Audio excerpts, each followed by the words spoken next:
La copa de vino temblaba ligeramente en mi mano, un movimiento casi imperceptible que traicionaba la calma que mi rostro se esforzaba por proyectar. El murmullo de las conversaciones se había atenuado, y todas las miradas estaban puestas en Javier, que se había levantado, con esa sonrisa suya, amplia y genuina, la misma que me había enamorado hacía 4 años.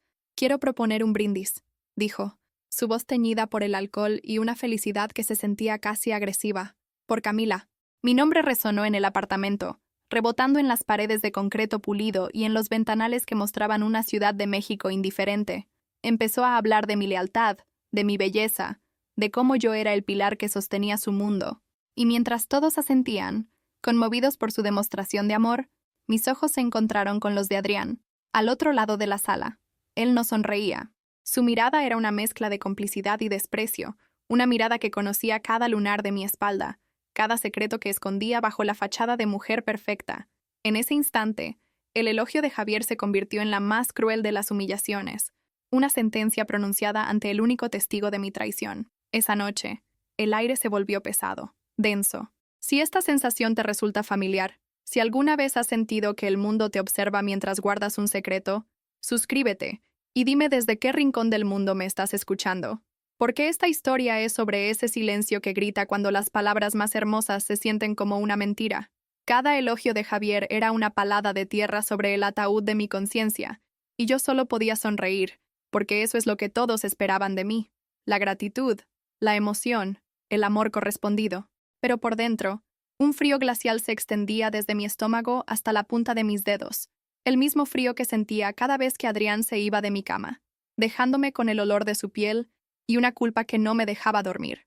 El brindis fue el clímax de una farsa que yo misma había construido, y el aplauso de sus amigos, el sonido de los clavos sellando mi condena. Quería gritar, quería confesar, quería desaparecer de esa sala donde era admirada por ser todo lo que, en secreto, había dejado de ser. Antes de esa noche, nuestra vida era un cuadro perfectamente compuesto. El apartamento en La Condesa, con sus muebles de diseño y su luz impecable, era el escenario ideal para la pareja que todos admiraban. Éramos Camila y Javier, los arquitectos exitosos, la pareja estable que navegaba la vida con una sincronía envidiable. Pero la verdad es que esa sincronía era puramente logística. Nuestras conversaciones giraban en torno a la agenda de la semana, las cuentas por pagar, los compromisos sociales que debíamos atender. El afecto se había vuelto performático, un beso en la frente antes de salir, un te quiero, automático antes de dormir, gestos vacíos que cumplían con un guión preestablecido. La intimidad, la verdadera, esa que se construye en la vulnerabilidad y el deseo compartido, era un fantasma que habitaba los rincones silenciosos de la casa. Nos movíamos como dos extraños educados, compartiendo un espacio y una vida, pero sin tocarnos realmente el alma. Éramos la personificación del éxito, pero vivíamos en la más funcional de las soledades. Yo me sentía como una de las esculturas que adornaban nuestra sala, una pieza elegante, admirada por las visitas, pero intocable, fría. Javier me exhibía con un orgullo genuino, el trofeo que validaba su éxito. «Miren qué mujer tengo a mi lado», parecían decir sus gestos. Pero en la privacidad de nuestros días, su mirada me atravesaba sin verme. No veía la ansiedad detrás de mis sonrisas, ni el vacío que intentaba llenar con horas extra de trabajo. Mi conflicto era una espiral silenciosa. Sentía una profunda gratitud por tener a mi lado a un hombre bueno, un hombre que, a su manera, me amaba. Pero esa gratitud se sentía como una jaula. Me asfixiaba la necesidad de ser deseada por lo que era, no por lo que representaba. Quería que alguien me mirara y viera el desorden, la duda, la mujer imperfecta que se escondía detrás de la arquitecta segura de sí misma. Anhelaba un toque que no fuera de costumbre, una palabra que no fuera de cortesía, un momento de conexión que rompiera la superficie pulida y perfecta de nuestra existencia compartida. Y entonces apareció Adrián. No llegó con promesas ni con palabras de amor. Llegó con una mirada que me desnudó en medio de una fiesta. Una mirada que no veía a la novia de su mejor amigo, sino a una mujer hambrienta. Nuestro primer encuentro fue crudo, casi animal. No hubo cortejo, solo una necesidad mutua que se consumó en el asiento trasero de su coche. Con él, yo no era un pilar, no era un trofeo. No era nada más que un cuerpo entregado al placer. Esos encuentros clandestinos se convirtieron en mi única válvula de escape, un espacio sin juicios donde podía despojarme del disfraz de Camila, la perfecta. Eran encuentros puramente físicos, intensos, anónimos en su esencia. No hablábamos de nuestras vidas. No compartíamos nuestros miedos. Adrián me ofrecía un olvido temporal, una forma de sentirme viva a través de la piel, ya que mi alma se sentía muerta en la vida que había elegido. Era una adicción, un veneno que me curaba momentáneamente de la soledad, solo para dejarme después con una culpa aún más profunda. El eco de las copas al chocar me trajo de vuelta a la sala. Javier, con el rostro encendido por el orgullo, me abrazó por la cintura, pegando su cuerpo al mío. «Ella es mi todo», concluyó, y sus amigos aplaudieron. Sentí el calor de su cuerpo y me provocó una náusea insoportable. Era el mismo calor que yo buscaba en otros brazos, la misma cercanía que le negaba cada noche. Adrián levantó su copa desde la distancia, sus labios apenas curvándose en una sonrisa que solo yo podía interpretar. Era una sonrisa de poder, de conocimiento. Él era el guardián de mi secreto más oscuro, el único que sabía que la mujer leal y admirable que Javier describía era una farsa. Y en ese brindis, frente al hombre que me amaba, y al hombre que usaba mi cuerpo, entendí la magnitud de mi engaño. No solo estaba traicionando a Javier, me estaba traicionando a mí misma, vendiendo mi alma por fragmentos de una pasión que me dejaba más vacía que antes.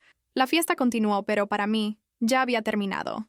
Intenté sobrevivir al resto de la velada con una sonrisa pegada al rostro, un músculo tenso que amenazaba con romperse a cada instante. Cada risa de nuestros amigos, cada anécdota compartida, se sentía como una acusación directa. Me convertí en una espectadora de mi propia vida, observando a la mujer que todos veían, serena, enamorada, completa. Pero por dentro, era un caos de pánico y autodesprecio. Sentía la mirada de Adrián sobre mí de vez en cuando, una presencia pesada y magnética que me impedía respirar con normalidad. Él era un ancla que me hundía en la realidad de mi engaño, mientras Javier, a mi lado, era el globo que intentaba elevarme hacia un futuro que yo misma había saboteado.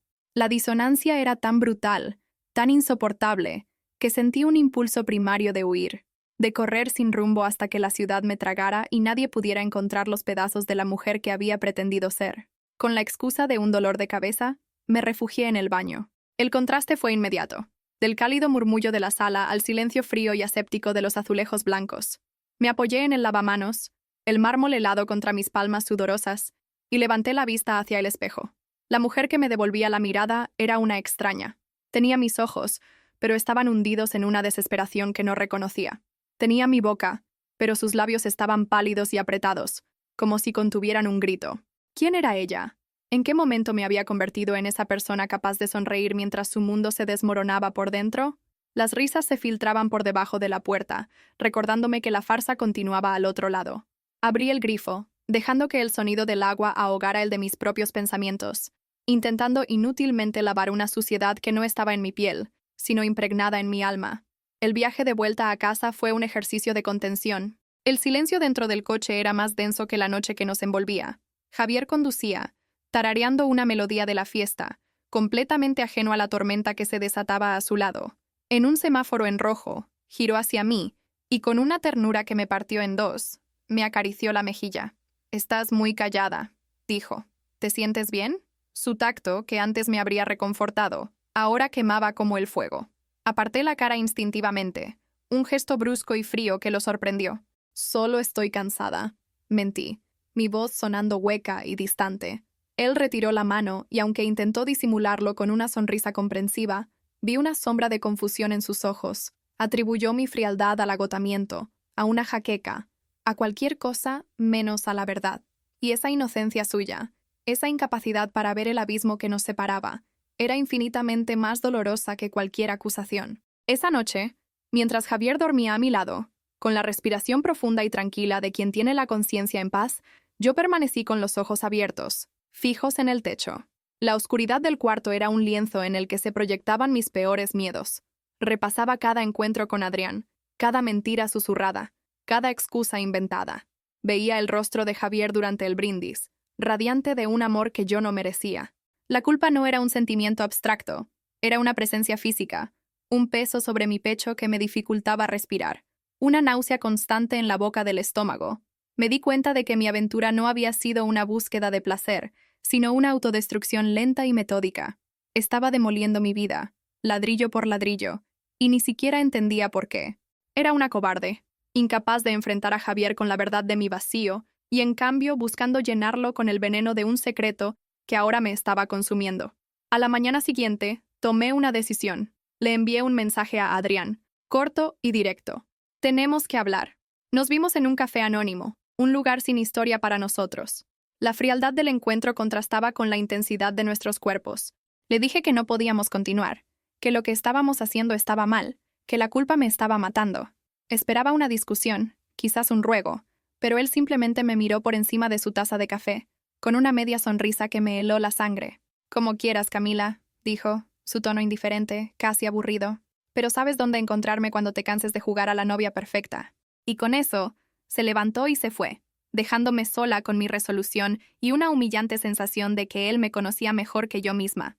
Su certeza en mi debilidad era un espejo de mi propia falta de convicción. Sabía que volvería, y lo odiaba por ello. Los días que siguieron fueron un infierno silencioso. La ausencia de Adrián, en lugar de traerme paz, abrió un cráter aún más grande en mi interior. El silencio en el apartamento, que antes era una simple falta de conexión, ahora se había vuelto acusatorio. Cada gesto amable de Javier, cada buenos días o ¿cómo te fue?, era una tortura.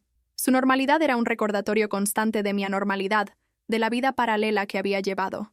Me sentía como una impostora en mi propio hogar, caminando de puntillas para no despertar a la bestia de la verdad. La soledad que había intentado combatir con Adrián regresó con una fuerza devastadora, porque ahora no solo era la soledad de una relación vacía, sino la soledad del pecador, del que guarda un secreto inconfesable.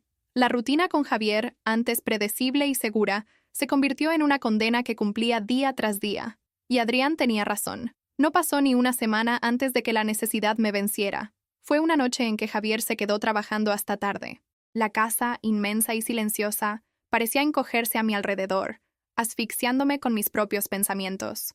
Tomé el teléfono como un autómata, mis dedos marcando su número antes de que mi cerebro pudiera procesarlo. No dije nada, solo respiré. Él entendió. Media hora después, estaba en su apartamento, despojándome de mi ropa y de mi culpa, buscando en su piel un olvido que duraba apenas unas horas.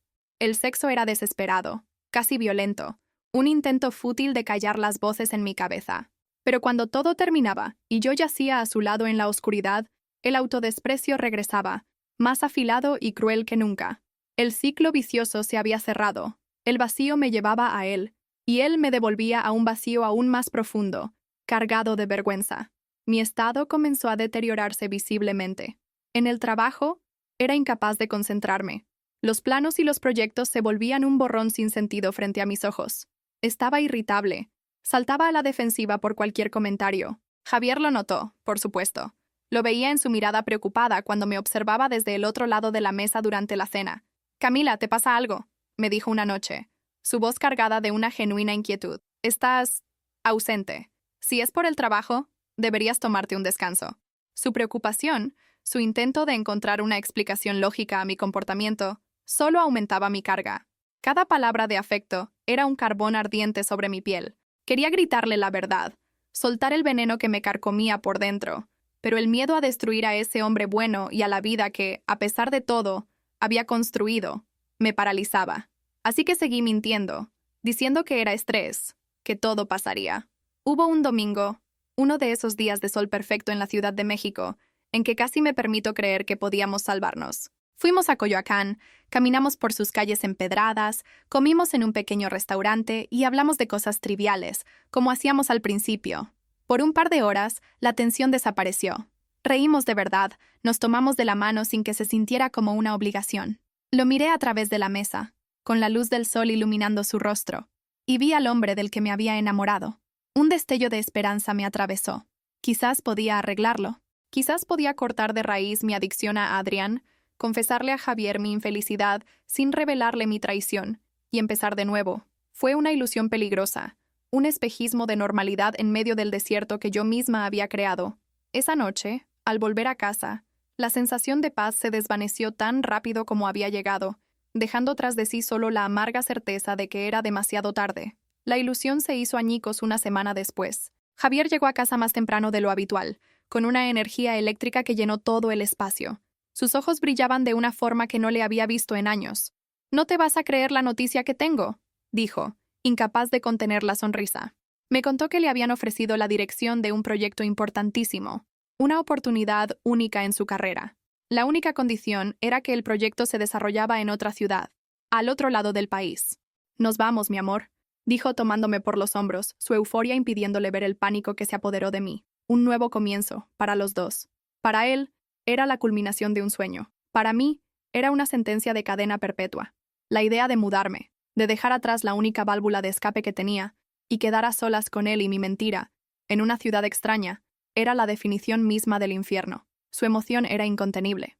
Los días siguientes, no habló de otra cosa que no fuera la mudanza, la nueva casa, el futuro brillante que nos esperaba. Y en medio de esa vorágine de planes, una noche, mientras cenábamos, me tomó de las manos y me miró con una solemnidad que me heló la sangre. «Hay algo más que quiero hacer antes de que nos vayamos», dijo, su voz temblando ligeramente. «Quiero que nos casemos, Cami. Quiero que seas mi esposa». Cada palabra era un golpe. Él estaba construyendo un castillo en el cielo, mientras yo vivía en las ruinas de nuestra realidad. Habló de una celebración sorpresa, un pequeño evento con nuestros amigos más cercanos para anunciar el compromiso. Su felicidad era tan pura, tan abrumadora, que me sentí como la peor clase de monstruo. Estaba asintiendo, sonriendo, mientras por dentro solo podía pensar en cómo escapar de esa jaula dorada que él, con todo su amor, estaba construyendo a mi alrededor. La noche de la revelación, todo sucedió muy rápido. Javier estaba buscando algo en el fondo de nuestro armario, el lugar donde guardábamos las cosas viejas y los recuerdos. Mencionó un anillo de su abuela que quería darme, una joya de familia que simbolizaba todo lo que yo había profanado. Lo oía revolver cajas, el sonido sordo de la nostalgia y los secretos guardados. Yo estaba en la sala, fingiendo leer un libro, pero mi corazón latía con una fuerza desbocada, como si supiera que el final estaba cerca. Cada segundo que pasaba en silencio desde el dormitorio aumentaba mi angustia. ¿Y si encontraba algo? ¿Una nota? ¿Un recibo? ¿Una prueba de mi doble vida? Me repetía a mí misma que era paranoica, que había sido cuidadosa. Pero una parte de mí, la parte que anhelaba el castigo, casi deseaba que me descubriera. De repente, el ruido en el dormitorio cesó. Se hizo un silencio antinatural, un vacío que se tragó todos los sonidos de la casa. Un silencio que duró una eternidad. Lo llamé por su nombre, pero no respondió. Después de lo que parecieron horas, apareció en el umbral del dormitorio. No traía ninguna caja de joyas en la mano. Su rostro estaba pálido, despojado de toda la alegría que lo había iluminado durante las últimas semanas. En su mano abierta, sostenía un pequeño objeto metálico que brillaba bajo la luz de la lámpara. Era un reloj de hombre, un reloj que yo conocía demasiado bien. El reloj que Adrián había perdido hacía meses en mi coche, el que me había olvidado de devolver. El que había escondido en una vieja caja de zapatos con el pánico de no saber qué hacer con él. Un reloj que Javier le había visto a su mejor amigo en la muñeca cientos de veces. El mundo se detuvo. Javier no dijo una sola palabra. Simplemente se quedó allí, en el marco de la puerta, sosteniendo la prueba irrefutable de mi traición. Levantó la vista del reloj y me miró. Y en sus ojos no vi ira. No al principio. Vi algo mucho peor. Una comprensión lenta y demoledora. Vi cómo todas las piezas se encajaban en su mente de forma brutal y silenciosa. Mi frialdad, mis ausencias, mis cambios de humor, el comportamiento extraño de su amigo. Todo cobraba un sentido horrible y perfecto. El hombre que minutos antes planeaba un futuro conmigo, ahora me miraba como si fuera una completa desconocida, una enemiga que había dormido en su cama y aceptado sus elogios mientras se entregaba a su mejor amigo. El silencio se rompió, no con un grito, sino con el sonido de su mundo haciéndose añicos. Y yo solo pude quedarme ahí, inmóvil, esperando la sentencia que sabía que merecía. ¿Te está gustando esta historia? Deja un like y suscríbete al canal. Ahora continuamos con el vídeo. El reloj en su mano parecía pesar 1 tonelada, cargado con el peso de 5 meses de mentiras. Su mirada no se apartaba de la mía, y en ese intercambio silencioso se desarrolló toda la conversación que nunca tendríamos. Estaba la pregunta, la incredulidad, el dolor agudo de la traición y, finalmente, una devastadora confirmación. Mi propio silencio era la más elocuente de las confesiones. No había defensa posible. No había excusa que pudiera atenuar la magnitud de lo que había hecho. Le había arrebatado su confianza. Había destrozado su amistad más importante y había convertido su amor en una humillación. Él, que me había elogiado frente a todos, ahora se enfrentaba a la verdad de que su pilar era hueco, su lealtad una farsa. El hombre que me amaba de una forma limitada, pero honesta, había sido aniquilado por mi búsqueda egoísta de algo que ni yo misma podía nombrar. En ese instante, Supe que no solo había perdido mi relación, había perdido todo mi mundo. No hubo gritos ni platos rotos. La violencia de ese momento fue interna, silenciosa. Javier bajó la mano lentamente, depositó el reloj sobre la mesa de centro como si fuera una prueba en la escena de un crimen, y finalmente habló. Su voz era irreconocible, un susurro hueco y sin vida. «Quiero que te vayas», dijo, sin mirarme. «Recoge tus cosas y vete. Ahora». No había espacio para el diálogo, ni para las súplicas. Su dolor era un muro infranqueable entre nosotros. La decisión era absoluta, irrevocable. Ver el amor en los ojos de un hombre transformarse en una nada helada es una de las experiencias más desoladoras que existen. El hombre que había brindado por mí, que había planeado un futuro a mi lado, me estaba expulsando de su vida con la misma calma con la que se extirpa un tumor. Y yo no podía hacer nada más que asentir, porque su sentencia era también mi liberación. La farsa, por fin, había terminado. Embalar 4 años de vida en cajas de cartón es un proceso brutal. Cada objeto que tocaba estaba impregnado de un recuerdo, de una versión de nosotros que ya no existía. Las fotos de nuestros viajes, los libros que habíamos leído juntos, la taza de café que usaba cada mañana. Todo se convirtió en un artefacto de un pasado que ahora parecía una ficción. El apartamento, nuestro santuario de diseño y éxito, se transformó en un mausoleo. Javier se encerró en el estudio y no salió. El único sonido era el de la cinta adhesiva sellando las cajas, un sonido que marcaba el final definitivo de nuestra historia. No me despedí. Simplemente dejé mi llave sobre la mesa, junto al reloj de Adrián, y salí por la puerta por última vez, dejando atrás no solo a un hombre, sino los escombros de la persona que había sido. La reconstrucción no sería para nosotros. Tendría que ser para mí, y solo para mí. Pasaron meses antes de que pudiera empezar a juntar mis propios pedazos. Me mudé a un apartamento pequeño, anónimo, y busqué ayuda profesional. En terapia, la verdad comenzó a emerger, no como una justificación, sino como un diagnóstico. Entendí que mi traición no había nacido del deseo por Adrián, sino de mi propia cobardía. Traicioné a Javier porque no tuve el valor de enfrentarlo con mi soledad, porque era más fácil buscar validación en encuentros clandestinos que construir una intimidad real. Un día, me senté y le escribí una larga carta. No era para pedirle perdón, porque sabía que su perdón no me sanaría. Era para darle la verdad que le debía, la verdad que yo misma tardé en comprender. Le hablé de mi vacío, de mi sensación de ser invisible, y asumí la responsabilidad total de mis decisiones. Sellar ese sobre y dejarlo en el correo fue el primer acto de honestidad real que había hecho en años. Javier nunca respondió a la carta. Me enteré, a través de un amigo en común, que se había mudado a la otra ciudad, solo. Había aceptado la promoción y había cortado lazos no solo conmigo, sino también con Adrián. La amistad que los unía, una de esas hermandades que parecen indestructibles, se había roto para siempre. El daño que causé no se limitó a nuestra relación. Fue una onda expansiva que destrozó todo a su paso. Adrián, por su parte, desapareció de mi vida como si nunca hubiera existido. El escape que me había ofrecido se reveló como lo que siempre fue, una ilusión sin sustancia.